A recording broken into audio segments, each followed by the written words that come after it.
seguimos conversando con Andrea Tavares. Ella es integrante del Consejo Municipal del Municipio Libertador, concejala, como dicen. Pero bueno, Andrea, vamos a hablar de un tema que ha estado muy en boga y tú lo tocabas ahorita con respecto a cuando mencionaste la ley habilitante, que todavía no se ha aprobado, que está todavía dentro de las probabilidades de ser aprobada o no, no se sabe. Y es el de la corrupción.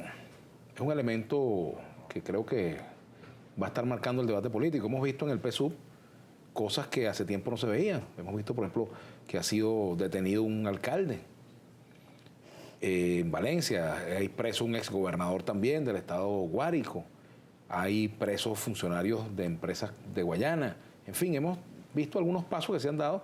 No se puede decir que se ha quedado en palabrería. Sin embargo, hay gente que quiere ver, digamos, mayores muestras de lucha contra la corrupción. Pero bueno, ahí está eso. Y también la denuncia del gobierno de que en la oposición precisamente también hay corrupción y que tienen que ser investigados los casos, etcétera, etcétera, etcétera. Tu reflexión sobre este tema. Ciertamente nosotros hemos estado... ¿Están los buenos de un lado en ese sentido y los malos en el otro?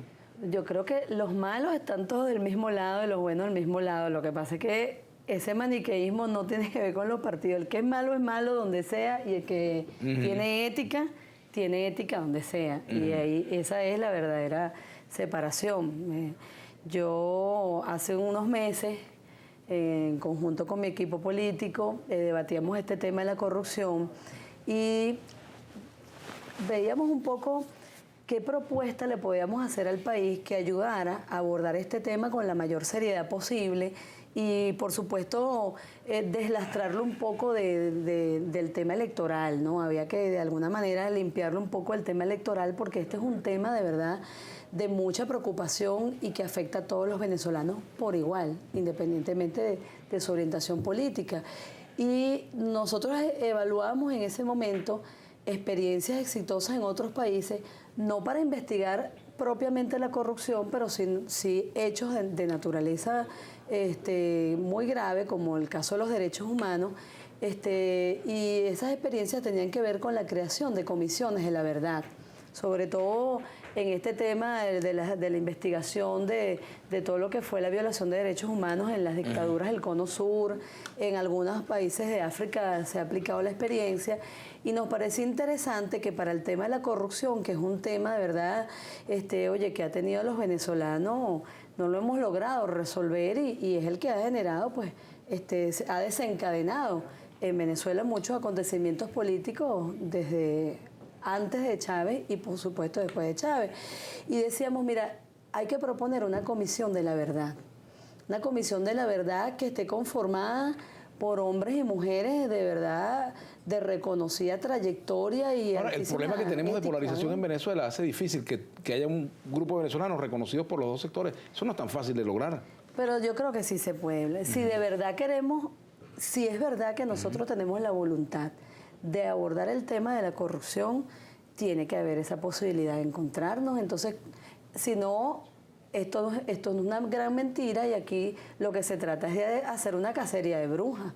Ahora, si entendemos que esto es un problema que afecta al país, que afecta a los venezolanos, tenemos que entender que el concurso de todos los venezolanos es el que va a permitir corregir el problema. Y esta Comisión de la Verdad, nosotros creemos que puede conformarse la Asamblea Nacional en lugar, bueno, de estar en estas diatribas improductivas para el país, pudiera estar aprobando en estos momentos esa ley que crea la Comisión de la Verdad, donde fije y establezca los lapsos de su duración, que permita establecer las competencias que va a tener esa comisión y proponer a esos hombres y mujeres. Nosotros en ese momento decíamos, hablamos por ejemplo de Margarita López Maya, proponíamos varios nombres al país. Ayer yo escuchaba a Nick Merevan, que estuvo aquí en este canal temprano, y yo decía, por ejemplo, una persona como Nick Merevan, ¿por qué no puede ser miembro de esa comisión? Y analizar desde los orígenes, las causas que están generando, que han generado, que permiten generar la corrupción en Venezuela, cómo abordarla y unas recomendaciones que todos los venezolanos nos acordemos en cumplir. Y esa propuesta nosotros la ratificamos hoy aquí en tu programa, Vladimir, porque de verdad ese tema de la ley habilitante para nosotros es fortalecer y profundizar el autoritarismo, fortalecer la centralización del poder en una sola persona, a que hay instituciones y plantearse la solicitud de leyes de esta naturaleza solamente tiene dos interpretaciones a mi juicio. Una, o generar provocación para otras razones, por ejemplo, suspender las elecciones, es un escenario que hemos evaluado, o realmente pues tratar de utilizar ese elemento para engañar al pueblo en el tema electoral, donde la gente tenga la sensación de que hay la voluntad de hacer algo, pero al final no se hace nada.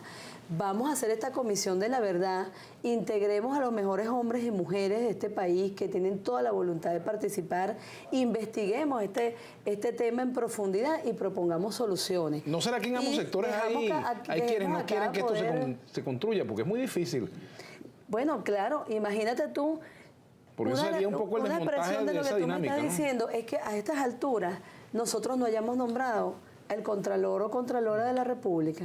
Si de verdad nosotros quisiéramos atacar la corrupción en Venezuela, nosotros inmediatamente, ante la ausencia del Contralor General que falleció, la Constitución establecía los mecanismos para su designación y hasta el sol de hoy eso no se ha hecho. Entonces, esos son los detalles que te permiten ver, bueno, Andrea, ¿qué hay de verdad en todo este juego de lucha contra la corrupción, ¿no? Andrea, tú estuviste en el chavismo, como yo también estuve. Estás en este momento en la mesa de la unidad, eres integrante del comando de campaña de Ismael García. Te fuiste del chavismo por insatisfacciones. ¿Estás plenamente satisfecha dentro de la oposición? ¿Te sientes plenamente identificada con el discurso, con la acción política de la oposición hoy en Venezuela? Mira, es distinto porque en el caso de la coalición que conformamos cuando acompañamos el proceso de cambio en Venezuela, todos nosotros nos anotamos en una primera fase en la propuesta de la Asamblea Constituyente, porque había, bueno, todos unos anhelos y unas luchas del pueblo que finalmente se concretaron en esa Constitución y que agradecemos además mucho el papel que tú jugaste como constituyentista en esa necesidad de atender a la sociedad y de escuchar sus planteamientos y materializarlos en esa Constitución. Entonces, todos nosotros teníamos de alguna manera esa idea general de ir a avanzar hacia ese proceso constituyente, pero en ese momento no se dio un debate ideológico. De hecho, el mismo Chávez en ese momento no hablaba de socialismo, no hablaba de marxismo, no hablaba de comunismo, en ese momento hablaba de bolivarianismo y del árbol de las tres raíces. Y eso permitió que pudiéramos convivir distintas tendencias de la izquierda, pero bueno, unas más progresistas, unas más conservadoras, pero logramos de alguna manera identificarnos con la idea de un proyecto que iba a desencadenar otras transformaciones, otros cambios. En la Mesa de la Unidad es otra cosa. La Mesa de la Unidad tiene organizaciones políticas de diversa naturaleza ideológica, muchas de tradición en el país, otras de conformación más reciente, que bueno, permanentemente debaten, que tienen contradicciones y tienen el escenario para debatirlas. Nosotros no le decimos al país que en la Mesa de la Unidad todo el mundo piensa igual, o es obligado a pensar igual, o es obligado a actuar sobre la base de un pensamiento único. Y bueno, en esas contradicciones debatimos todo. ¿Cómo ves a tus compañeros del PPT que están actualmente en el Gran Polo Patriótico? Mira, a mí me cuesta mucho opinar al respecto porque todo el país sabe que yo siempre fui una persona muy cercana a Rafael Uzcategui y Rafael Uzcategui sigue teniendo mi consideración y mi respeto. Rafael Uzcategui es un hombre que, bueno, entregó toda casi su adolescencia, su juventud, su vida a la lucha política y a lo que cree. En estos momentos yo no comparto la interpretación que tiene Rafael Uzcategui del país.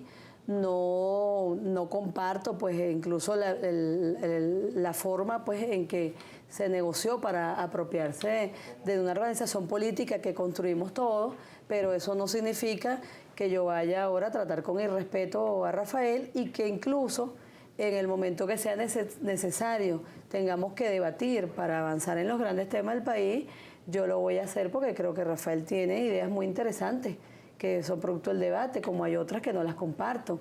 Y bueno, hay compañeros que hoy están en las siglas del PPT, que en un momento renunciaron a esas siglas, que decidieron irse a inscribir en otro partido y lo hicieron además mediante actos públicos y bueno, pues ahora nunca se fueron y entonces los que estábamos, los que nos quedamos y los que mantuvimos y resistimos pues la necesidad de que el PPT se convirtiera en una referencia de lucha, pues hoy fuimos de alguna manera excluidos de esa posibilidad. Otras circunstancias quizás interfirieron en eso, pero bueno, creo que uno va entendiendo en la vida que precisamente la política termina siendo esa posibilidad de encontrarse y desencontrarse permanentemente. Bueno, Andrea, te agradezco mucho el hecho de que nos hayamos encontrado y ojalá no nos desencontremos. No nos desencontremos. Muchas gracias por venir al programa y a ustedes, queridos amigos, los invitamos para que continúen con nosotros en Globovisión y mañana nos vemos aquí en Vladimir a la 1.